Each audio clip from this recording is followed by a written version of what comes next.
Hello students, ഇന്ന് നമ്മൾ chapter 9 ആണ് എടുക്കാൻ പോകുന്നത്. ചാപ്റ്റർ 9 പേര് ചിടിയ. ചിടിയ എന്ന് പറഞ്ഞാൽ എല്ലാവർക്കും അറിയാം, ബേർഡ്സ്. ഇപ്പം നിങ്ങളുടെ വീട്ടിലാണെങ്കിലും എൻ്റെ വീട്ടിലാണെങ്കിലും നമ്മൾ കാലത്തേക്ക് പുറത്തേക്ക് ഇറങ്ങുമ്പോഴെല്ലാം ഇവരുടെ സൗണ്ടൊക്കെ നമുക്ക് എപ്പോഴും കേൾക്കാൻ പറ്റും അല്ലെ. നമ്മുടെ വീടിന് ചുറ്റുമൊക്കെ പറക്കുന്നുണ്ടാവും. അപ്പോൾ ചിലർക്ക് പെറ്റ്സ് ആയിട്ടുണ്ടാവും അല്ലെ. അപ്പോൾ നമ്മൾ ബേർഡ്സിനെ കുറിച്ചിട്ടാണ് ഈ ഒരു പോയത്തിൽ നമ്മൾ പഠിക്കാൻ പോകുന്നത്. അപ്പോൾ നമുക്ക് ഈ പോയം സ്റ്റാർട്ട് ചെയ്യാണ്. പീപ്പൽ की ऊंची डाली पर बेटी चिड़िया गाती है. അതായത് പീപ്പൽ എന്ന് പറഞ്ഞാൽ നിങ്ങൾക്ക് എല്ലാം അറിയുന്ന മരമാണ്. അരയാൽ വൃക്ഷമാണ്, അല്ലെങ്കിൽ ബോധി വൃക്ഷം എന്നൊക്കെ പറയും. അപ്പൊ അരയാൽ വൃക്ഷത്തിന്റെ ഏറ്റവും മുകളിലുള്ള ബ്രാഞ്ചിലിരുന്നിട്ട് നമ്മളുടെ കിളികൾ എന്ത് ചെയ്യുന്നു? പാട്ട് പാടുന്നു. തുമേം നാഥ് ക്യാ അപ്നി ബോലി മേ സന്ദേശ സുനാത്തി ഹെ. അതായത് നിങ്ങൾക്ക് ഇവിടെ കവി ഒരു ചോദ്യമായിട്ടാണ് നമ്മളോട് ചോദിക്കുന്നത്. നിങ്ങൾക്ക് അറിയാമോ? ഞാദ് എന്ന് പറഞ്ഞാൽ നിങ്ങൾക്ക് അറിവുണ്ടോ എന്നാണ് ചോദിക്കുന്നത്. ക്യാ അപ്നി ബോലി മേ സന്ദേശ സുനാത്തി ഹെ. അവരുടേതായ ഭാഷയിൽ നമ്മൾക്ക് പല സന്ദേശങ്ങളും കൈമാറുന്നുണ്ട്, അല്ലെങ്കിൽ പല സന്ദേശങ്ങൾക്കും നമുക്ക് തരുന്നത് നിങ്ങൾക്ക് അറിയുമോ എന്നാണ് ഇവിടെ കവി ചോദിക്കുന്നത്. കാരണം അവര് നമ്മളെ ഒരുപാട് കാര്യങ്ങൾ പഠിപ്പിക്കുന്നുണ്ട്. അപ്പൊ അതെന്തൊക്കെയാണെന്ന് നമുക്ക് നോക്കാം.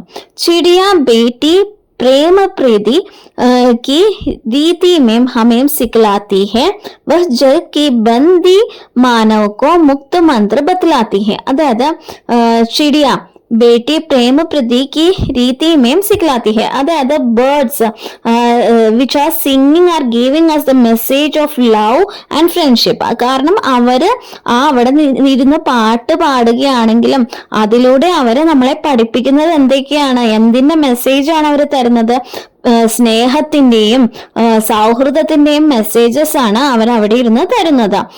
വഹ് ജഗ് കെ ബന്ദി മാനവ് കോ മുക്തി മന്ത്ര ബത്തലാത്തി ഹെ. അതായത് മനുഷ്യൻ പല കാരണങ്ങളാൽ എപ്പോഴും ബന്ധനാവസ്ഥയിലാണ്. ചിലപ്പോൾ അത് പണമാവാം, അല്ലെങ്കിൽ എന്തെങ്കിലും ബന്ധങ്ങൾ തന്നെ ആവാം, അല്ലെങ്കിൽ എന്തെങ്കിലും വിഷമങ്ങളാവാം. അങ്ങനെ പല കാരണങ്ങൾ കൊണ്ട് മനുഷ്യൻ എപ്പോഴും ബന്ധനത്തിലാണ്, അല്ലെങ്കിൽ എപ്പോഴും ബന്ധനാവസ്ഥയിൽ ആണ്.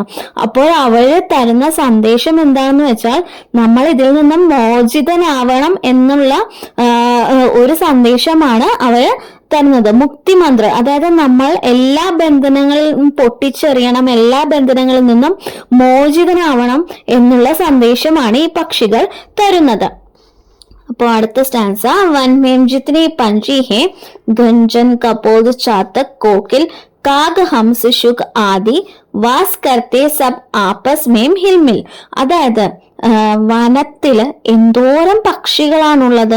കഞ്ചൻ അതായത് പ്രാവുകള്, കപോത്ത് ഡൗസ്, ചാത്തക് അല്ലെങ്കിൽ കുക്കു, കാക്ക, ഹംസം, ശുക്, തത്ത, ഇവയെല്ലാം തന്നെ കാട്ടിൽ വസിക്കുന്ന ഒരുപാട് ബേർഡ്സ് ആണ് അല്ലെ. അപ്പൊ ഇവരെല്ലാവരും തന്നെ വളരെ സ്നേഹത്തോടെ ഒരുമിച്ചാണ് അവിടെ കഴിയുന്നത്. കാരണം മനുഷ്യരുടെ അവരെല്ലാവരും സ്നേഹത്തോടെയും സന്തോഷത്തോടെയുമാണ് അവിടെ എല്ലാവരും ഒരുമിച്ചാണ് കഴിയുന്നത്. അവിടെ യാതൊരു ക്വാറൽസോ തല്ലുപിടുത്തങ്ങളോ അങ്ങനെയൊന്നുമില്ല. അവർക്ക് എല്ലാവർക്കും അങ്ങോട്ടും ഇങ്ങോട്ടും ഇഷ്ടമാണ്. നമ്മളെല്ലാവരും തന്നെ ഈ ഒരു അവരുടെ ആ ഒരു ജീവിതം കണ്ട് നമ്മളും പഠിക്കണമെന്നാണ് ഇവിടെ പറയുന്നത്. सब मिलजुल कर रहते हैं वे, सब मिलजुल कर खाते हैं वे, आसमान ही उनका घर है, जहां चाहते जाते हैं. അതായത് അവരെല്ലാവരും ഒരുമിച്ചാണ് ജീവിക്കുന്നത്. അവരെല്ലാ ഭക്ഷണങ്ങളും എല്ലാ കാര്യങ്ങളും ഒരുമിച്ചാണ് ഭക്ഷണം കഴിക്കുന്നത്. ആസ്മാൻ ഹി ഉൻകാഗർ, ആകാശമാണ് അവരുടെ വീട്. അവർക്ക് എവിടെ പോകണമെന്ന് ആഗ്രഹിക്കുന്നു അവിടെ അവർ പോകുന്നു. എവിടെ ജീവിക്കണമെന്ന് ആഗ്രഹിക്കുന്നു അവിടെ അവർ ജീവിക്കുന്നു. അവരെന്താണ്, അവർക്ക് യാതൊരു ബന്ധനങ്ങളുമില്ല. അവർ അവരുടെ ഇൻഡിപെൻഡൻസിലാണ്. കാരണം അവരുടെ സ്വാതന്ത്ര്യത്തോടു കൂടിയാണ് അവർ ജീവിക്കുന്നത്. അവരുടെ സ്വാതന്ത്ര്യത്തെ നാമം റെസ്പെക്ട് ചെയ്യണമെന്നാണ് ഇവിടെ പറയുന്നത്. അതായത് നമ്മുടെ മനസ്സിൽ ഒരുപാട് വിഷമങ്ങളും കാരണം നമ്മളും എപ്പോഴും ഒരു ബന്ധനത്തിലാണ്. നമ്മൾ ഒരിക്കലും തന്നെ ഫ്രീ ആയിട്ട് നമ്മുടെ മനസ്സിന്റെ കാര്യങ്ങളെല്ലാം തുറന്നു പറയണമെന്നും അതായത് നമ്മളും ഇൻഡിപെൻഡന്റ് ആവണം എന്നുമാണ് ഇവിടെ പറയുന്നത്. അവർ ആഗ്രഹിക്കുന്ന പോലെ അവർക്ക് ഇഷ്ടമുള്ളിടത്തേക്ക് അവർ പോകുന്നു.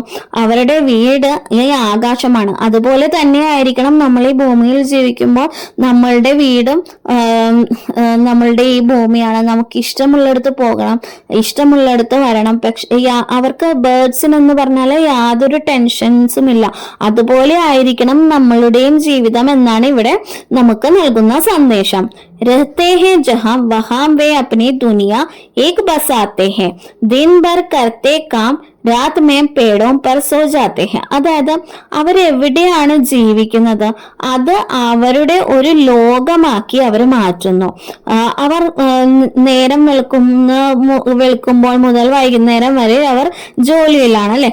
അതിനുശേഷം അവർ ഏതെങ്കിലും ഒരു മരത്തിൽ വന്ന് ഉറങ്ങുന്നു.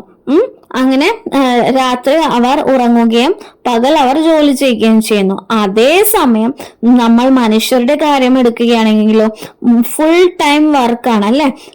മോർണിംഗ് തൊട്ട് രാത്രി ഈവനിങ് തൊട്ട് നൈറ്റ് വരെയും അങ്ങനെയാണ് ജോലി ചെയ്യുന്നത്. അപ്പോൾ നമുക്ക് യാതൊരു വിശ്രമവുമില്ല. നമ്മൾ അവരെ നോക്കി പഠിക്കണം, വിശ്രമിക്കണം എന്നുമാണ് ഇവിടെ കവി പറയുന്നത്.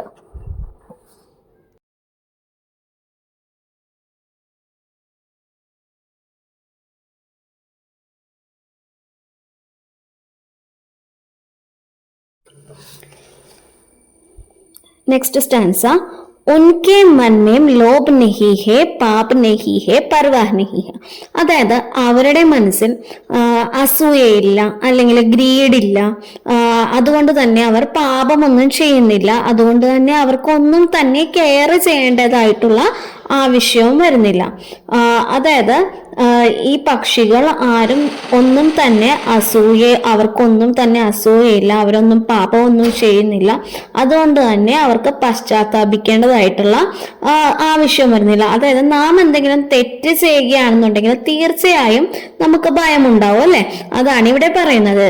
ജക്ക സാര മാൽ ഹടക്കർ ജാനെ കെ ബി ചാഹ്നഹി. അതായത് ഈ ലോകത്തിന്റെ മുഴുവനും സമ്പത്തും അപഹരിച്ചു കൊണ്ടുപോകാനുള്ള ഒരു ചാഹ് മീൻസ് ഡിസയർ അവർക്കില്ല. അതായത് മനുഷ്യരെപ്പോഴും ലോകത്തിന്റെ മുഴുവൻ സമ്പത്തും അപഹരിക്കുക അങ്ങനെയാണ് അവര് ആഗ്രഹിക്കുന്നത് അല്ലെ.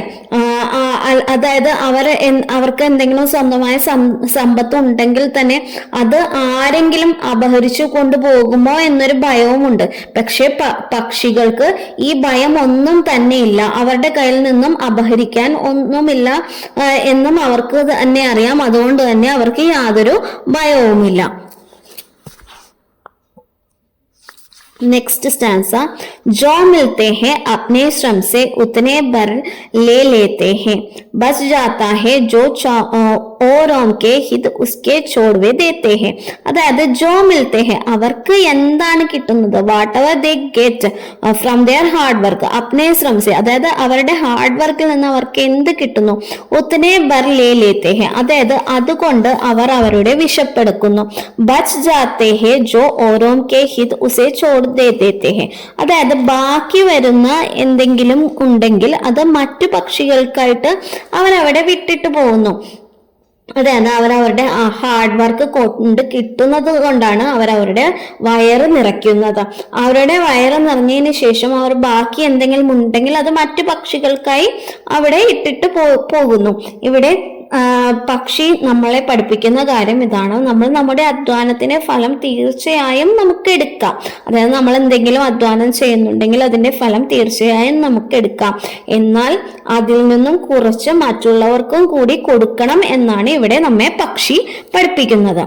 Next stanza. സീമാഹീൻ ഗഗൻ മേ ഉड़ते निर्भय विचरण करते हैं, नहीं कमाई से औरों की अपने घर वे भरते हैं. അതായത് അവര് ഈ ദേ ഫ്ലൈ, അതായത് ഈ സീമാഹീൻ അതായത് ലിമിറ്റ്ലെസ് ആയിട്ടുള്ള ഗഗൻ മീൻസ് സ്കൈയില് അവർ പറക്കുന്നു. നിർഭയ വിചരൺ കർത്തേ ഹേ, അതായത് അവർ യാതൊരു ഭയവുമില്ലാതെ ദേ റോം ഫിയർലെസ്ലി, അതായത് അവർക്ക് യാതൊരു ഭയവുമില്ലാതെയാണ് അവർ പറക്കുന്നത്. നഹി കമായി സെ ഓരോം കി അപ്നെ ഗർവേ ബർത്തേ ഹേ, അതായത് they do not fill their home with the earnings of others, അതായത് അവരവരുടെ വീടുകളൊന്നും തന്നെ ബാക്കിയുള്ളവരുടെ ഏർണിങ്സ് കൊണ്ടല്ല അവർ നിറയ്ക്കുന്നത്. കാരണം അവർ തന്നെ അവരുടെ ആവശ്യത്തിനുള്ള ജോലിയെല്ലാം അവർ ചെയ്തിട്ടാണ് അവരുടെ വീട് അല്ലെങ്കിൽ അവരുടെ നെസ്റ്റ് അവർ കെട്ടുന്നത് അല്ലെ. അതായത് ഇവിടെ പറയുന്നത് എന്താന്ന് വെച്ചാൽ അവരെപ്പോഴും പറയുന്നത് എന്താന്ന് വെച്ചാൽ അവരവരുടെ കൂട് കെട്ടുന്നതും അവരുടെ കുഞ്ഞുങ്ങളെ കിളിക്കുഞ്ഞുങ്ങളെയൊക്കെ നോക്കുന്നതും എല്ലാം അവർ തന്നെയാണ്. ആ ഒരു കാര്യത്തിൽ നിന്നും അവർ നമ്മളെ പഠിപ്പിക്കുന്നത് എന്താണെന്ന് വെച്ചാൽ നമ്മളെപ്പോഴും സെൽഫ് ഡിറ്റർമൈൻഡ് ആയിരിക്കണം, അതേപോലെ തന്നെ നമ്മൾ നമ്മുടെ ഫ്രീഡത്തെ റെസ്പെക്ട് ചെയ്യണം എന്നതാണ് ഇവിടെ പറയുന്നത്. അതുപോലെ തന്നെയാണ് അവരുടെ വീട് മറ്റുള്ളവരുടെ ഏർണിങ്സ് കൊണ്ടല്ല അവർ നിറക്കുന്നത്. അപ്നാ ഘർ വേ ഭർത്തേ ഹേ, അതായത് വേ നെഹി കമായി സെ ഓരോം കി അപ്നെ ഘർ വേ ഭർത്തേ ഹേ, അതായത് മറ്റുള്ളവരുടെ ഏർണിങ്സ് കൊണ്ടിട്ടല്ല അവരവരുടെ അധ്വാനം കൊണ്ട് തന്നെയാണ് ജീവിക്കുന്നത് എന്നാണ് ഇവിടെ വീണ്ടും കവി പറയുന്നത്. कहते हैं हे मानव सीखो तुम हमसे ജീന ജഗ്മേ, അതായത് അവര് പക്ഷികള് മനുഷ്യരോട് പറയുന്നത് ഇതാണ്. ഹേ മാനവ്, അതായത് മനുഷ്യരെ നിങ്ങൾ ഞങ്ങളിൽ നിന്ന് പഠിക്കൂ എന്നാണ് പറയുന്നത്. സീഖോ തും ഹംസെ ജീന ജഗ്മേ, അതായത് ഈ ലോകത്ത് എങ്ങനെ ജീവിക്കണമെന്ന് നിങ്ങൾ ഞങ്ങളെ കണ്ട് പഠിക്കൂ എന്നാണ് അവർ പറയുന്നത്. ഹം സ്വച്ഛന്ത് ഓർ ക്യൂം തും ഡാലി ഹേ ബഡി പഗ്മേ, അതായത് ഞങ്ങളെ കണ്ടില്ലേ, ഞങ്ങൾ നല്ല ഫ്രീ ആയിട്ടാണ്, സ്വച്ഛന്ത ഫ്രീഡത്തോടെയാണ് ഈ ലോകത്ത് ഞങ്ങൾ ജീവിക്കുന്നത്. പക്ഷെ നിങ്ങൾ എന്തിനാണ് നിങ്ങളുടെ കാലുകളിൽ ഈ വലിയ ചങ്ങലകൾ ധരിച്ചിരിക്കുന്നത്? ബേഡി പഗ്മേം, അതായത് ചങ്ങലകൾ എന്തിനും നിങ്ങൾ നിങ്ങളുടെ കാലുകളിൽ ധരിച്ചിരിക്കുന്നു എന്നാണ് ഇവിടെ പറയുന്നത്. അതായത് ഇവിടെ ചങ്ങലകൾ എന്ന് പറഞ്ഞു ഉദ്ദേശിക്കുന്നത് മനുഷ്യന്റെ പല വികാരങ്ങളാണ്. അതായത് അസൂയ, മോഹം, ദേഷ്യം ഇവയൊക്കെയാണ് ഇവിടെ ചങ്ങലകൾ എന്ന് ഇവിടെ കവി പറഞ്ഞിരിക്കുന്നത്. ഇവയെല്ലാം ഉപേക്ഷിക്കാനുമാണ് ഇവിടെ പറഞ്ഞിരിക്കുന്നത്. ഹം സ്വച്ഛന്ത് പഗ്മേ, അതായത് ഇവയെല്ലാം ഈ ദ്രോഹഭാവനയെല്ലാം ഉപേക്ഷിക്കണം എന്നുമാണ് ഇവിടെ പറഞ്ഞിരിക്കുന്നത്. അതായത് ഫ്രീഡത്തോടെ ജീവിക്കുക, അതായത് ഇതെല്ലാം ഉപേക്ഷിച്ചാൽ മാത്രമേ ഫ്രീഡത്തോടെ ജീവിക്കാൻ പറ്റുകയുള്ളൂ എന്നുമാണ് ഇവിടെ പറഞ്ഞിരിക്കുന്നത്. ഇനി അടുത്തത് തും ദേഖോ ഹംകോ ഫിർ अपनी सोने की कड़ियां तोड़ो ഓ മാനവ് തും മാനവതാസെ ദ്രോഹ ഭാവന കോ ചോടോ, അതായത് നിങ്ങൾ ഈ അസൂയ, തും ദേക്കോ ഹംകോ, അതായത് നിങ്ങൾ നോക്കൂ, ഞങ്ങളെ നോക്കൂ, അപ്നി സോനയ്ക്ക് കടിയാൻ തോടോ, നിങ്ങൾ നിങ്ങളുടെ ഈ ഗോൾഡൻ ചങ്ങലകൾ അഴിച്ചു കളയുക. ഓ മാനവ് തും മാനവതാസെ ദ്രോഹ ഭാവന കോ ചോടോ, മനുഷ്യ നിങ്ങൾ ഈ മനുഷ്യ നിങ്ങൾ എല്ലാവരും തന്നെ ഗിവ് അപ്പ് ചെയ്യുക. അതായത് ഹ്യൂമാനിറ്റിയോടുള്ള ഈ ഹേറ്റ്രഡ് എല്ലാം തന്നെ ഗിവ് അപ്പ് ചെയ്യാൻ ആണ് ഇവിടെ പറയുന്നത്. അതായത് നിങ്ങളുടെ അസൂയ, മോഹം, ദേഷ്യം ഇവ കാരണം ആണ് ഈ ചങ്ങലകൾ മനുഷ്യന് അണിഞ്ഞിരിക്കുന്നത്. ഇവയെല്ലാം ഉപേക്ഷിക്കുക, ഹ്യൂമാനിറ്റിയോടുള്ള ദ്രോഹഭാവന അവസാനിപ്പിക്കുകയും അപ്പോൾ നിങ്ങൾ ഒരു നിങ്ങളുടെ ഉള്ളിൽ തന്നെ ഒരു പരോപകാര ഭാവന നിങ്ങളുടെ മനസ്സിൽ ഉടലെടുക്കുകയും ചെയ്യും. അതായത് പരോപകാര ഭാവന എന്ന് പറയുമ്പോൾ സ്നേഹം, ദയ എന്നുള്ള നല്ല കാര്യങ്ങൾ നിങ്ങളുടെ മനസ്സിൽ വരും എന്നാണ് ഇവിടെ പറയുന്നത്. പീപ്പിൾ കി ഡാലി പർ ചിടിയ യഹി സുനാനെ ആതി ഹെ. അതായത് ഇപ്പോ വീണ്ടും ഇവിടെ കവി പറയുന്നുണ്ട്, ആ പീപ്പിൾ അരയാൽ വൃക്ഷത്തിന്റെ ഏറ്റവും മുകളിലുള്ള ബ്രാഞ്ചില് ഇതെല്ലാം നമ്മളോട് പറയാൻ വേണ്ടിയിട്ടാണ് ഈ കിളി അവിടെ വന്നിരുന്ന് പാടുന്നത്. ബേട്ടി ഖടി ബർ ഹമേൻ ചകിത് കർ. അതായത് കുറച്ചു നേരം, ഫോർ എ വൈൽ അവിടെ തന്നെ ഇരിക്കുന്നു. ഹമേൻ ചകിത് കർ, നമ്മളെ സർപ്രൈസ് ചെയ്യിക്കുകയാണ് ഈ കാര്യങ്ങളെല്ലാം പറഞ്ഞിട്ട്, അല്ലെ. ഗാക്കർ ഫിർ ഉഡ്ജാത്തി ഹെ. ഈ പാട്ടുകൾ, ഈ അവരുടെ ഈ ഗീതം തന്നെ ഇവയെല്ലാമാണ്. ഈ ഗീതം നമ്മളെ കേൾപ്പിച്ചിട്ട് അവർ പറന്നു പോകുന്നു എന്നാണ് ഇവിടെ പറയുന്നത്. അപ്പൊ ഇത് എഴുതിയിരിക്കുന്നത് R.C. പ്രസാദ് സിംഗ് ആണ്. कवि से परिचय। R.C. प्रसाद सिंह प्रकृति और जीवन संघर्षों को अपने रचनाओं में प्रमुखता से ചിത്രിत करने वाली കവി है. അതായത് R.C. പ്രസാദ് സിംഗ് എന്ന് പറഞ്ഞാൽ അദ്ദേഹത്തിന്റെ ജീവിതത്തിലെ സംഘർഷങ്ങളും എല്ലാം തന്നെ അദ്ദേഹത്തിന്റെ രചനകളിൽ നമുക്ക് കാണാം. അദ്ദേഹത്തിന്റെ രചനകളിൽ പ്രേം, കരുണ, त्याग, बलिदान, मुक्ति और मिलजुल कर एक सुंदर संसार रचने की कल्पന करते हैं. അതായത് എങ്ങനെയാണ് ജീവിക്കേണ്ടതെന്ന് അദ്ദേഹത്തിന്റെ കവിതകളിൽ കാണാം. സ്നേഹം, കരുണ, ത്യാഗം, ബലിദാനം, മുക്തി, എല്ലാവരും ഒരുമിച്ച് ജീവിക്കുക, ഇതെല്ലാമാണ് അദ്ദേഹത്തിന്റെ സുന്ദരമായ കവി കൽപ്പനകളിൽ നമുക്ക് കാണാൻ കഴിയുന്നത്. ജയ്സേക്ക് ചിടിയ കവിതാമേ അപ്നെ പഠ. അതായത് ചിടിയ എന്ന് പറയുന്ന ആ കവിതയിൽ തന്നെ താങ്കൾ ഇതെല്ലാം പഠിച്ചിട്ടുണ്ടോ? ഒന്നന്യ ചിടിയാക്കിയ മാധ്യം സെ കിത്തനെ സുന്ദർ ബാത് കഹി ഹെ. അദ്ദേഹം ചിടിയ എന്ന കവിതയിൽ കൂടി എത്ര നല്ല കാര്യങ്ങളാണ് നമ്മളോട് പറഞ്ഞിരിക്കുന്നത്.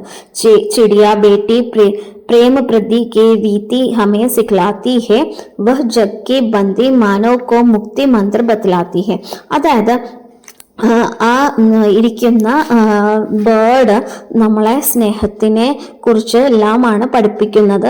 മാത്രവുമല്ല ഈ വേൾഡിലുള്ള മറ്റു പല ബന്ധനങ്ങളെ കുറിച്ചും അതിൽ നിന്നും മുക്തി നേടുവാനുമാണ് ഈ ഒരു ബേർഡ് നമ്മളെ പഠിപ്പിക്കുന്നത്. കലാപി ഓർ R.C. ഉൻകെ ചർച്ചിത് കവിതാ സംഗ്രഹ. അദ്ദേഹത്തിന്റെ ഏറ്റവും ചർച്ചിതമായ കവിതാ സംഗ്രഹങ്ങളാണ് കലാപിയും R.C.യും. ഓക്കെ, അപ്പോൾ എല്ലാവർക്കും ഈ വീഡിയോ ഒക്കെ ഇഷ്ടമായി എന്ന് വിചാരിക്കുന്നു. എല്ലാവരും കമൻസ് ഒക്കെ അയക്കുക, എല്ലാവരും ഒന്ന് ലൈക്ക് ചെയ്യുക, സബ്സ്ക്രൈബ് ചെയ്യുക, ഷെയർ ചെയ്യുക, ഒന്ന് സപ്പോർട്ട് ചെയ്യുക. Okay then, thank you.